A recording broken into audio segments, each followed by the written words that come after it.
One of the things that happens if you're abused for a long time is you have a freeze response, right? And you constantly are going into that. It doesn't take much to send you into a freeze, and it's something that's trained into you. A lot of people will notice this about you, and it's not very apparent to you because you're not able to see yourself, and sometimes it can become like a subtle, like micro expression. You might notice that you freeze a lot. You feel like you're put on the spot and you're not able to handle the situation that you could before as smoothly.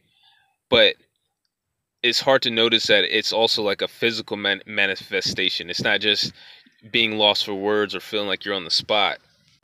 The moment you feel uncomfortable, you turn into like a statue. Now, there's a bunch of ways to cause you to freeze, but once it's trained into you, then it's like all it takes is a stare or somebody expressing contempt for you or somebody invading your space a little bit. Now it's important to deal with this because toxic people look for this. They scan the room. They're looking for people who stand out, who are standing really still, and those are the people that they target. To take this to another level, it's kind of like it's something that people find entertaining. Like some people find this entertaining. Now, it doesn't even have to be a somebody who's a narcissist or full blown anything. It could just be a somebody who's relatively normal. Even though everybody, like I always say, everybody's toxic, right? But so they'll see this, they'll see that you freeze, and they think it's funny, And that's the reason why half the reason why it's hard to heal, because people are seeing little things in you and they start manipulating and playing with it and things like that. And so what does it look like? It looks like somebody deliberately taking what you say the wrong way, even though they know what you said, but um they might playfully do this. Like people do this all the time. Like they play with each other, but with somebody who freezes a lot, they'll do this all the time, or they'll do it in front of other people, and just to see you freeze, just to see you pause. And it might not be something that's apparent to you that that's what they're doing. They think they're getting a kick out of you freezing, but that they are, and it can be confusing, like because you're trying to figure out what would I say, where did I go wrong, blah, blah. But they're doing it for that subtle moment of freeze, that the stillness that you get, and it could be for a long time where it's like you're a statue, or it could be for a brief, like a few seconds, and or 1 second or less than a second, where they see just a little bit of uh, you clamming up, um, and that's entertainment to them. Now it's important to know that I'm not talking about just regular freezing, like regular being caught off guard. I'm talking about somebody who's abused has more of it. Like it'll be for a longer period of time, just being still and real stiff and uncomfortable, um, and it stands out as completely different from what's considered normal. Another thing that is kind of it's not as big of a deal per se. It can be a big deal, but this is a tell. Like people can read almost what they can read your mind based on watching when you freeze up, and studying you and understanding at what moments that you do it, and for what reasons, and eventually they can be one step ahead of you.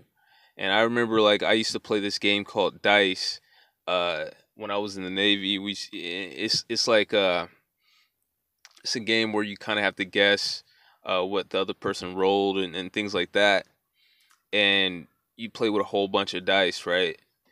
And people always would know when I'm bluffing or I'm lying, and I'd lose at this game all the time and I couldn't figure it out. But this was the reason why. Like they can tell. And it's a shame that people are using your abuse. Like there's a lot that goes into this, of why. They might even think that you suck at something, like a game like this. He sucks, but they don't understand that you're taking advantage of something that's very dark and evil, really. It's but not the game isn't evil, but it came about in an evil way. And yeah, you have to learn how not to freeze, how not to be overly still when you're uncomfortable or just in general, just so that people can't read you. You know, it's important.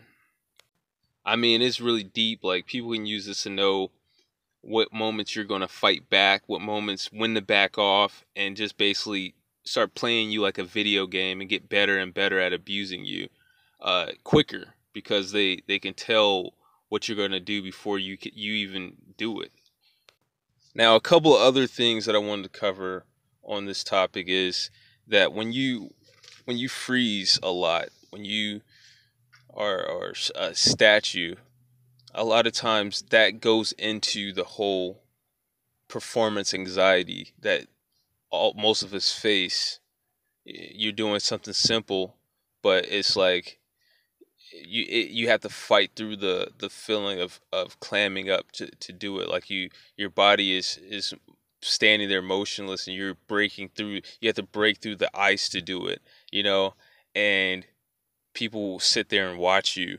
You know, and make it even worse. But most people think that performance anxiety is just the anxiety of it, or it's just feeling overly self-aware. But it's also uh, the clamming up that's caused beforehand. You know, you're already uncomfortable. You might not know why. You're standing in line. Maybe somebody's standing too close to you from behind. I don't know.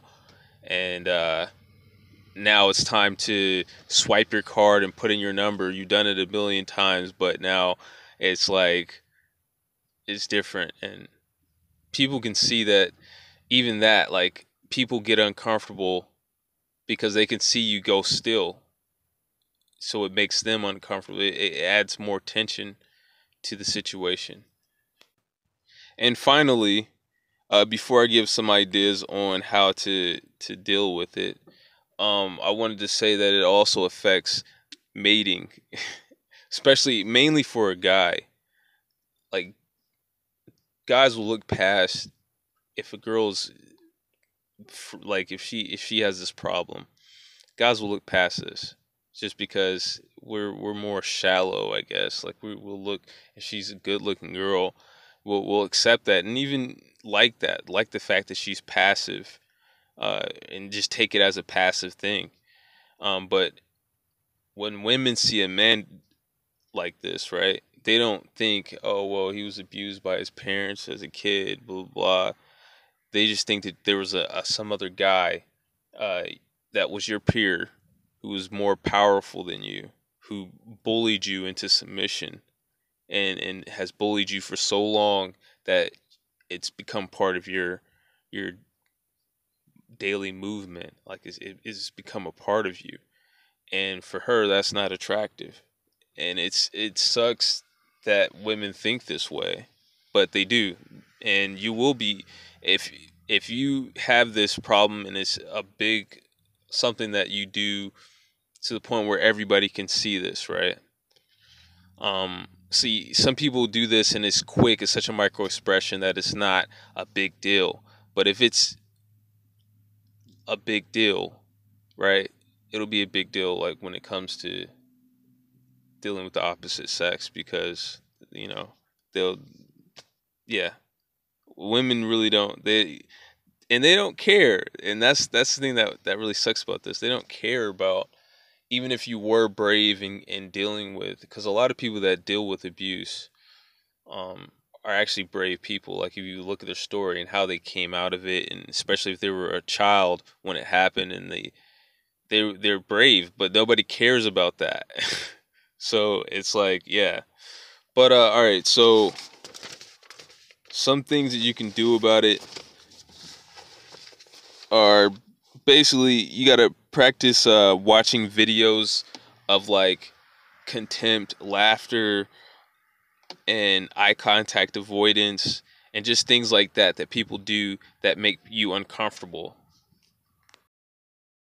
You don't want it to be where all it takes is one dirty look, and you're frozen, and you can't break out of that, like, for the rest of day, or for the rest of the time you're in that environment. It's one of those things where you need to uh, practice that. And there's videos on YouTube that you can look up.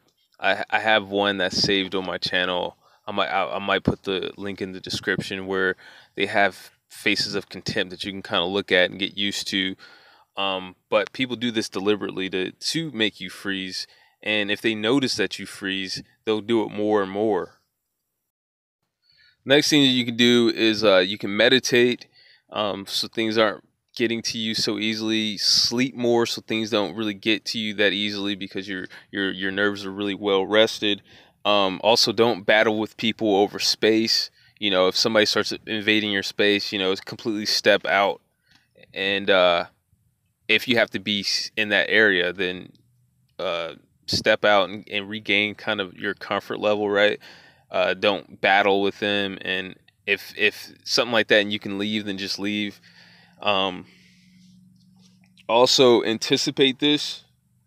Um, don't like be shocked by it. Like, expect to be mistreated because we live in a place where we live around a lot of toxic people, so that's bound to happen. So when it does, you're not shocked and completely caught off guard. So you expect it, just like you expect the confusion to come. So you're not where you don't understand what's happening and you're even more confused. Like, oh, I expect to be confused at some point during the day, and I'm okay with that. Um, uh, I'm gonna freeze. Somebody might do something that causes me to freeze today, and I'm okay with that. I know what I'm gonna do when that happens, which is basically uh, regain your space and start to move, sway, scratch your head, get back get back into moving, and try to find your own natural movements. Even though everything's going to feel unnatural, movement is very important just in general. Like, if you were trying to defend yourself, like, that's another thing. Like, if you get in a war of words with somebody, right, and things escalate and they're saying things that keep making you shocked at how things are escalating so fast and you're freezing, if they decide to punch you, it's going to be harder to fight now, So just in general, you're not trying to have a war of words with somebody. You're not trying to learn how to be the sassiest person. Anytime you get into something where somebody's saying something to you that's derogatory, don't focus on how you're going to respond to them verbally. Focus on movement, moving away from the hostility. Focus on keeping your body moving. And if you have to respond, you can just or uh, respond politely. Don't even acknowledge the fact that you're getting into an argument, and kind of cut off the conversation as soon as possible. Um, this idea that you need to have the last word on every little thing that happens, that anybody says something to you, you have to have the best zinger. You're not trying to battle with people over that. You're not trying to be King Sassy or Queen Sassy. You know what I'm saying? So don't focus on that. Focus on your movements.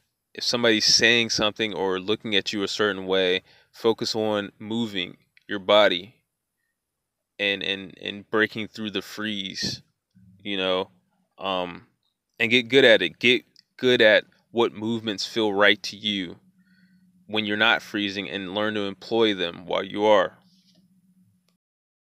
Movement prepares you for danger. Also, pay attention to your face as well. A lot of times, like, your face goes blank when you start getting still, and it's important to put expression on your face. Like, um, just move your face. It doesn't have to have You don't have to have the perfect expression. Like, it's easy to clam up even more because now you're overthinking how you look, and that's not the point of the video. Don't overthink this. It just don't even care how you look. Just make sure that it's more important that you're able to deal with the stillness than it is that you look completely normal at all times, even though that's the overall goal, that's the end goal. But don't be in a rush to get there. You know, be in a rush to just deal with the basically the trauma that you've uh, built up and you in your reaction to trauma. But so with that being said, just move your face, move your eyebrows, scratch your head. You can purse your lips, move your. You know how you like you try to you move your lips to the side when you try to like decide between something, and you're like and you move your lips to the side. You know, do that. Move side to side. Maybe not back and forth rapidly, but try to do it in as natural a way as possible. That's a really good move, by the way. Now, I knew this guy when I was in the Navy who he was like a good friend of mine. Uh, but what happened to him was when he was really young, he his mom killed herself, right? While he was in the house, and he walked in and discovered her body, right? And he was talking to me about how like he was depressed and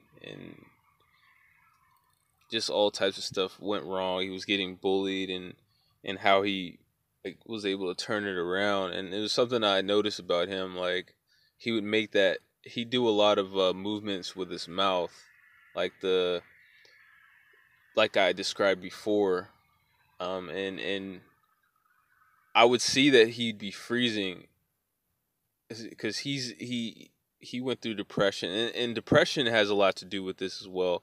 But I could see that he doesn't sometimes he doesn't know what to do, but he'll do that. Like he moves his mouth around and he raises his eyebrows and things like that, right? When somebody looks at him, and behind that there's the freeze response.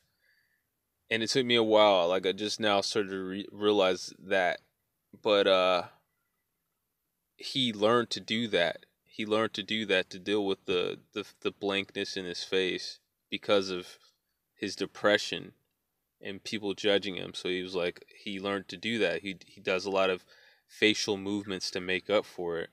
And people I could see people how they respond to him, and it really worked. But and that's where I got this from, right? But I could see this in other people, like the blank face uh thing. It has something to do with depression as well, because you stop caring about having a good impression on people. So when you see people, you don't really smile, you don't change your facial expressions, and it just becomes a habit. And then next thing you know, you just walk around with a blank face all the time, right? But this video is getting really, really long. I don't really want to get all the way into that. Just work on some of the things I talked about in the video, and you'll do a lot better. Peace.